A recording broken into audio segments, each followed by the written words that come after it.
네, 코로나19 확진자와 사망자가 지속적으로 증가하고 있는 일본 이야기 좀 해보겠습니다. 최근에 사망한 뒤에 코로나19 확진을 받는 사례가 잇따랐는데 이런가 하면 병상이 없어서 자택에서 대기하다가 숨지는 일까지 발생했다고 그럽니다. 네, 갑작스러운 변사 사고가 네. 자꾸 발생을 하고 있다라고 네. 합니다. 지금 한 달 동안 최소 6건이 확인이 됐다라고 예. 하는데요.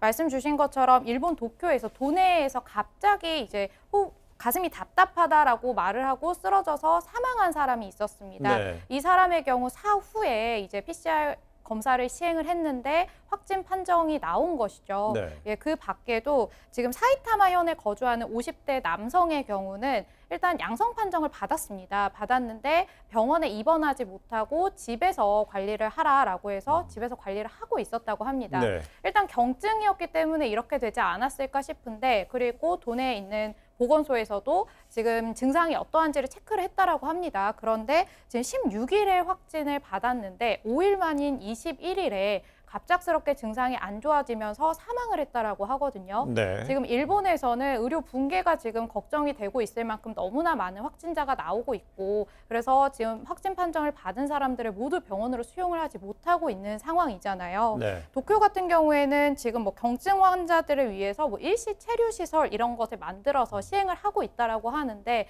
그럼에도 불구하고 이렇게 확진을 받음에도 적절한 의료 조치를 받지 못하고 사망하는 사례가 있어서 좀 많은 우려가 되고 있는 그런 상황입니다. 네, 이런가 하면 일본에서 제2의 크루즈 사태가 있다는 건 무슨 내용입니까? 이탈리아 선조 크루즈선이 예. 일본 나가사키항의 조선소에서 수리를 받고 난 다음에 그 항에 정박을 하고 있었던 거예요. 예. 근데 승무원 한 명이 이제 확진 판정을 받았는데 추가로 지금 33명이 또 확진 판정을 받았습니다. 근데 여기 안에 물론 이제 손님은 없는 상태였던 거죠. 네. 수리를 받으러 간 상황이었으니까 승무원이 한 예. 620명 정도가 있다고 합니다. 그러니까 지금 30여 명의 확진자가 나온 상황이고, 또 이 지난번에 이제 크루즈선에서 대규모 확진자가 나온 상황이었기 예. 때문에 밀접 접촉이 크루즈선 안에서 있었을 가능성이 있거든요. 그러니까 훨씬 더 많은 확진자가 나오는 것 아니냐, 이런 우려를 하고 있고요. 그리고 일본 정부에서는 이 상황을 파악하고 그리고 대처를 하기 위해서 전문가를 파견한 상황이라고 합니다. 네. 네, 일본에서는요, 또한 아베 정부가 배포한 첫 마스크에서 불량품이 계속 이어지고 있다고 합니다. 이런 가운데 그 일본 정부가 이 사실을 미리 파악하고도 알리지 않았다는 일본 언론 보도도 나오고 있죠. 지금 먼저 이달 네. 14일에 임신부들을 대상으로 50만 장을 배포를 했습니다. 네. 그런데 총 143개에서 이제 143개 지자체에서 7,870장의 마스크에 불량이 나온 거예요. 네.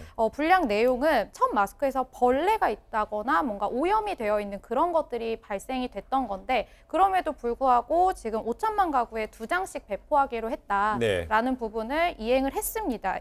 근데 이행을 하기 위해서 포장을 시작을 하는데, 이 첫 마스크 안에 이전에 이제 뭐 그냥 오염 사례가 아니라 벌레나 머리카락 등도 있었고요. 심지어 곰팡이가 굉장히 심하게 피어 있는 마스크가 있었고, 이것을 확인을 했음에도 불구하고 알리지 않았다라고 하거든요. 네. 그리고 지금 계속해서 배포를 하고 있는 상황이라고 해요. 네. 그래서 관련해서 정부에 이것을 왜 확인을 했냐라고 물었을 때, 뭐 현 시점에서는 중단을 검토하고 있지는 않다, 그리고 회답할 수 없다라고 입장을 밝혔다라고 합니다. 네.